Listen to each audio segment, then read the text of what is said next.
And APB, American Protection Bureau, voted #1 best on Long Island for all your security needs. Call 631-390-9050. That's 631-390-9050. APB.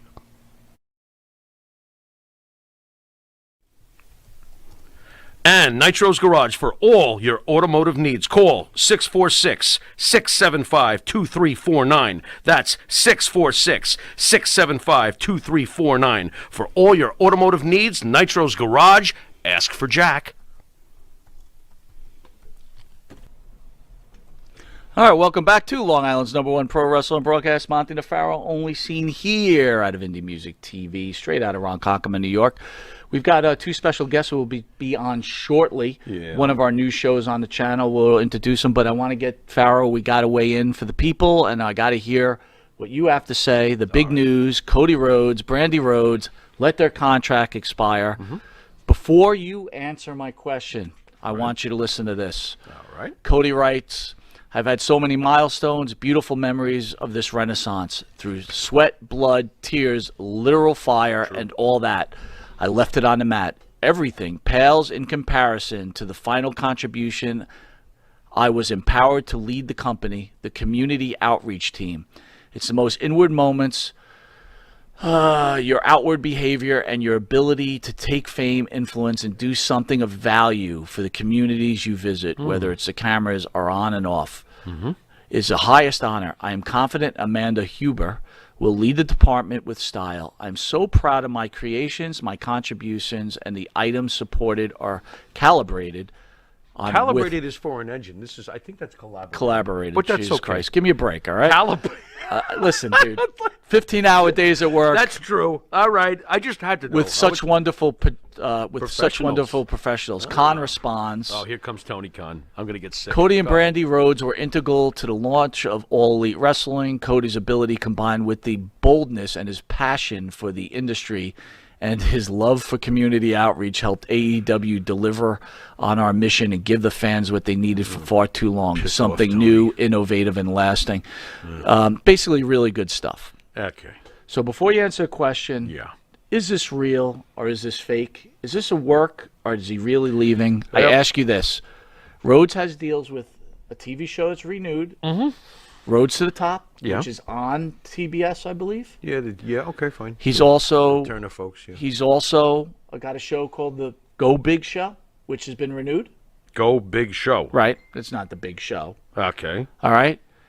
And let's think about his career in the WWE, where, to be fair, he was a small player. Smaller, mid-card. So he was a big fish in a little pond in AEW in the beginning, which has become much bigger. Sure. So his fishness, if you call it right, has become smaller. His fishness. So now he comes back. If he comes back to the WWE, could you ever imagine him wrestling Roman Reigns, Jimmy Farrow?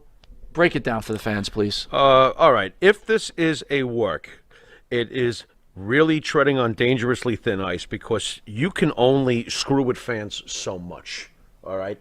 If this turns out to be a work, I personally would never believe a single goddamn thing ever again, ever printed on the internet regarding what AEW is up to or what they are not up to. All right. So to me, it better not be a work because I would be really, really insulted. You know, you can swerve us, you could do this, you could do that, but this is just blatant if it turns out to just be a work.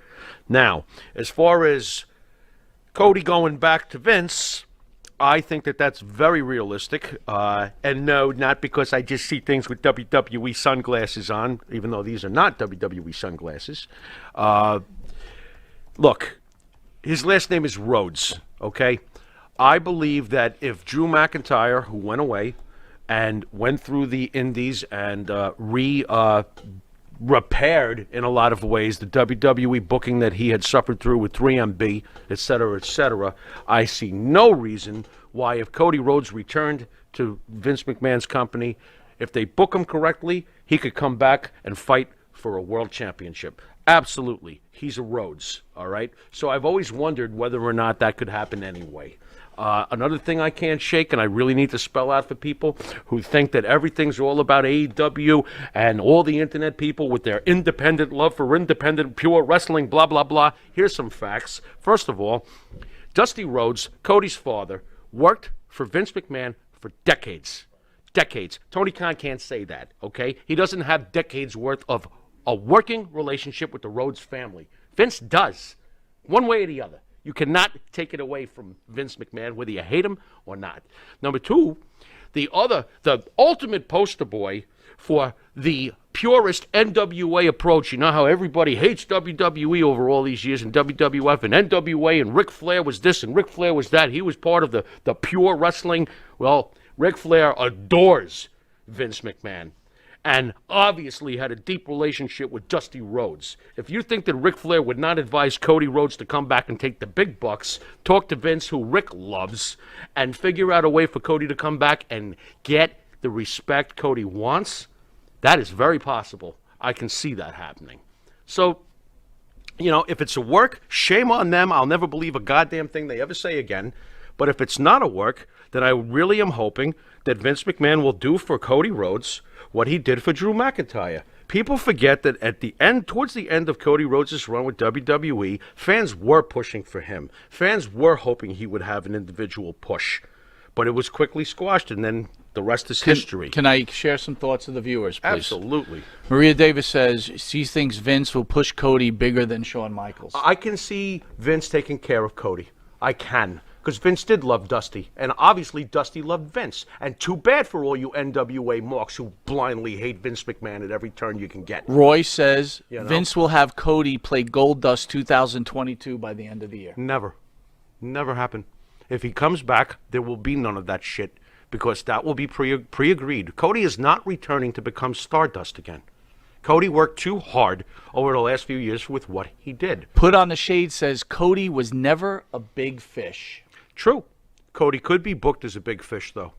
He could. Drew McIntyre was never a big fish, went away, went to TNA, did all the other things that he did, and when he came back, he pinned Brock Lesnar at WrestleMania. How many of you know-it-alls thought that was going to happen? So, yeah, I can see it. I can see Cody Rhodes returning to this company and being treated with respect. Don the Barber says Cody, Rusev, and Jericho are all going back. I would not be surprised. Chris Jericho's going to return one day, too. He is a WWE legend. It cracks me up. These guys have been with AEW for a year or two, and you think they're going to throw away their entire body of work. They're not. It would be stupid. Greg R. says, I really think Brandy is the problem. In AEW? Quite possibly. Quite possibly. But I'll tell you what, those two as a power couple, if you put them together with Vince, with the way Vince likes to deal with things, I could see that being amazing. Do you do a Brandy Cody against Miz and Maurice for WrestleMania? If this is the case. I can see that happening. Maybe not right away. I don't see that. Maybe a year or two after Cody comes back, I could see something like that. And that hopefully is the furthest watering down that even happens if Cody returns. Marty Greenfield says Cody will take over NXT. Very interesting. Why not? I mean, that was just Dusty's love child, wasn't it? Basically, he put so much work into NXT, Tony Khan never wanted Brandy or Dustin as part of the deal in AEW. That I can't.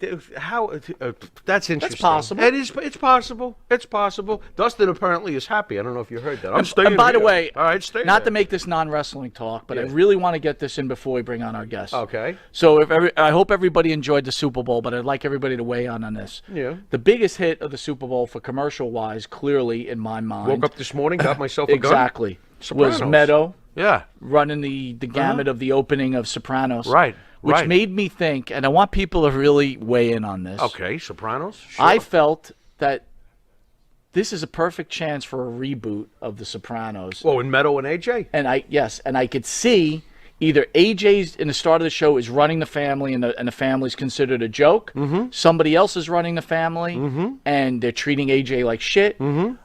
And Meadow comes back, right?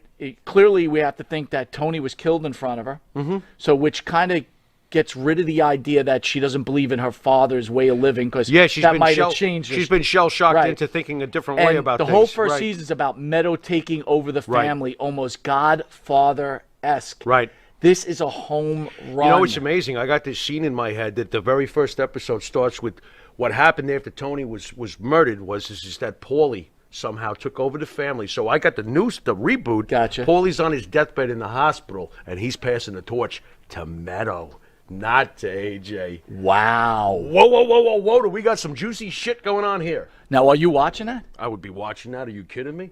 Of course I would. What do be you guys watching out there, if you're Sopranos fans, what do you think? Would you be watching Meadow as the head of the Sopranos? Why the hell not?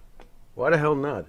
Get her all badass and Maria shit. Davis says it's time to bring the Sopranos back. Totally. Stinger great. says AEW's the Titanic. Cody jumped off it.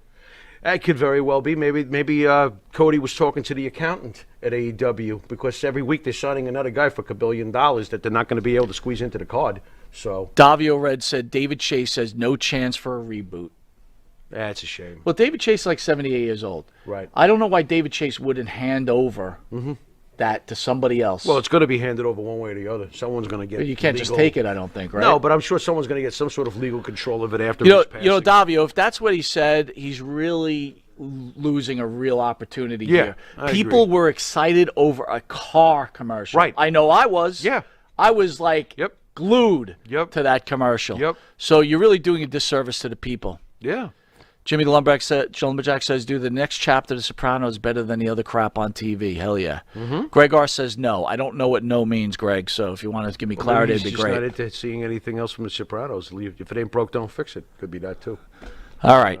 So anyway, we're going to take a quick commercial break where on the channel we're trying to bring new and fresh programming to give people a whole bunch of good stuff to listen to. We got Tuesdays with Tony Atlas, Vampiro TV, In the Dungeon, Kevin Sullivan. Right.